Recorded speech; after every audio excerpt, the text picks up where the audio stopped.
Today I'll talk about the 5 best budget Prebuilt gaming PCs for the beginning of 2022, and make sure to stay tuned to the end of this video because I will talk about different type of gaming PCs. I will talk about gaming PCs that are for the future, gaming PCs that are for gaming right now, and gaming PCs that are mixed. This means that it has some gaming right now and it's also upgradable for the future, so make sure to stay tuned to see which one is the right for you. And also you have the links to all of these PCs mentioned on this video down below in the description. Without more to say, let's start.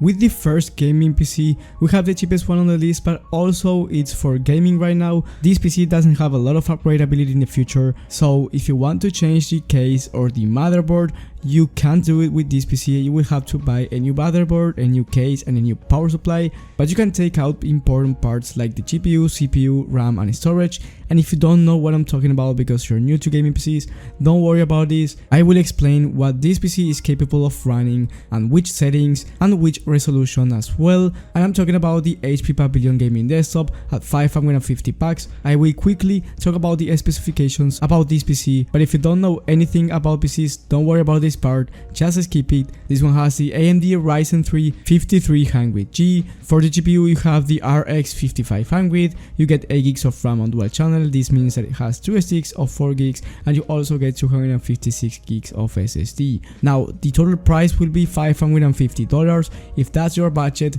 don't upgrade it at all, just buy it this way and you will be able to run competitive games at 1080p 60 FPS average, those being Fortnite, CSGO and Valorant, and you will be able to run as well games like GTA 5 at 60 FPS average on medium settings. But if you want a better gaming performance, click on customize and buy and change the GPU for $20 to the GTX 1650 Super. This is the cheapest upgrade and I think it's the one that will improve the most on performance. You will be able to average more than 100 FPS in those competitive games that I just talked about, that you would average 60 FPS with the RX 5500, but if you upgrade it to the GTX 1650 Super, you will have a huge improvement over performance. Now if you have more money, then I would upgrade the storage to 500 gigs of SSD for $40 extra and the RAM to 16 gigs, but this is too expensive. It's around $100 for the upgrade, and that's why I will leave you a link with 2 sticks of 8 gigs of RAM at $60,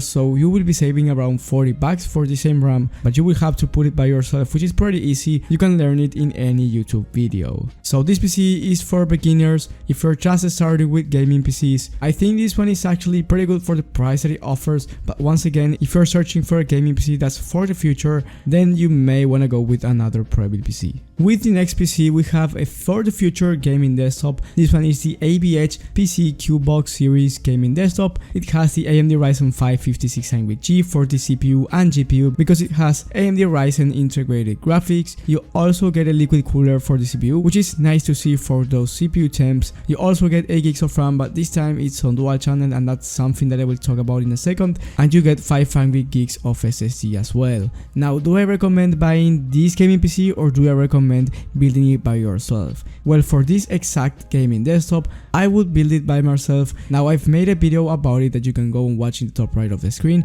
and I also explained why I recommend you building this PC by yourself instead of buying it, because you're going to save money and you're also going to get better quality components. And like I said before, this PC only has 8 gigs of RAM on single channel. This means that it has 1 stick of 8 gigs, and this will actually downgrade your performance, because if you're going to have 8 gigs of RAM on a gaming PC, it better be 2 sticks of 4 gigs. If not, you're losing on a lot of performance. But once again, if you don't want to build it by yourself and you want a gaming PC for the future, this one I think is your best budget option for 2022. But if you can build it by yourself, build it by yourself. I've made a PC build on that video that I talked about that you can watch in the top right of the screen. With the next PC, we have one that is half and half because it's upgradable and you also get a nice entry experience because you get a GTX 1650 and the i3-10100F.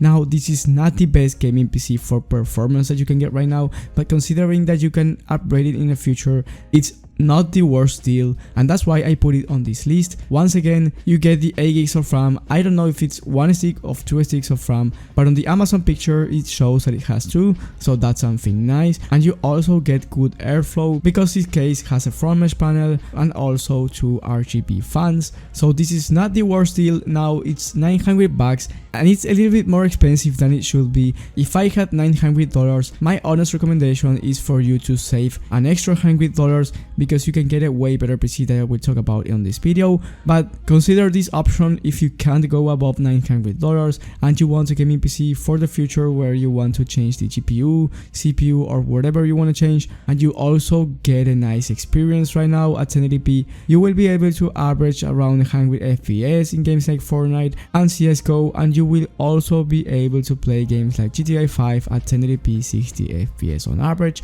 so it's not a terrible deal at the end. So consider this PC if you can't go above $900, but if you can go for around $1,015, you want to stay on this video because I'll talk about a gaming PC that is way better for the price. For the next budget PC at number 2, we have my favorite Prebuilt PC of this list, and it's the HP Pavilion 2260 XT. Now I have this PC and I've made a full review about it, and I won't get into too much detail because of that, and you can also watch it in the top right of the screen as well with my other video that I've mentioned. But this one has the i5 11400, the GTX 1650 Super, Windows 11 Home, 8 gigs of RAM on dual channel and 256 gigs of SSD, all of these at $700, and I think it's one of the best PCs because of the price. You spend $700 for a gaming PC with the GTX 1650 Super and the i5 11400. I think this combination is really good for 1080p gaming actually, and I have a video with benchmarks once again, so I won't say what you can run or what you can't run because I have a whole video around it basically, but you will be able to run every single game 1080p 60 FPS on average without any problem for $700. Now once again, if you can upgrade it, upgrade the RAM and storage for this PC, put 500 gigs of SSD at least and upgrade the RAM to 16 gigs, and it will make a huge improvement over performance. But once again, this PC is for gaming right now, it's more of a once in a lifetime use.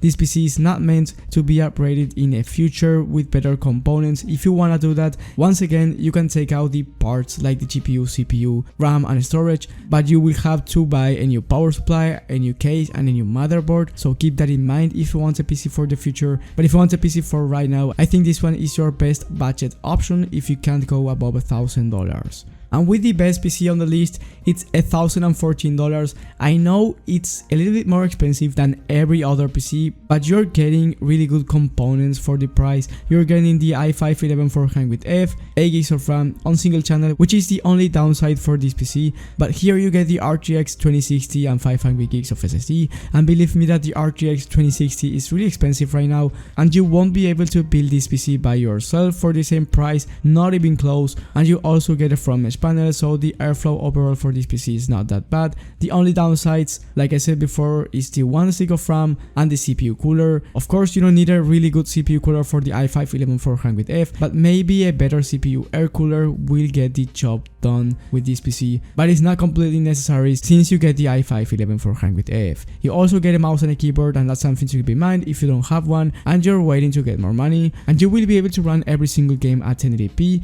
at 60 FPS average and competitive games at 240 FPS on average. So I wouldn't buy this PC if you don't have at least a 1080p 144Hz monitor, because that's where you will be able to take advantage of this gaming PC. If you're just with a 1080p 60Hz monitor, you can literally go with the first HP Pavilion for $550 and you will see exactly the same frames per second, because there's no point of having a gaming PC that will perform above 144 FPS on average if you don't see those 144 FPS. So keep that in mind. If you're going to buy this PC, think about buying a new 144Hz monitor if you don't have one already, and you will have a better experience. Now this was my whole budget list for this month and for the beginning of 2022. I update this list every single month, so if you don't buy a gaming PC this month, don't worry, because the next one you will have a complete new list, and you want to check that out because the market is changing every single second. So if you found helpful information, leave a like and subscribe, but most importantly hit the bell button. Thank you guys for watching, thank you for the support always, and I will see you on the next one.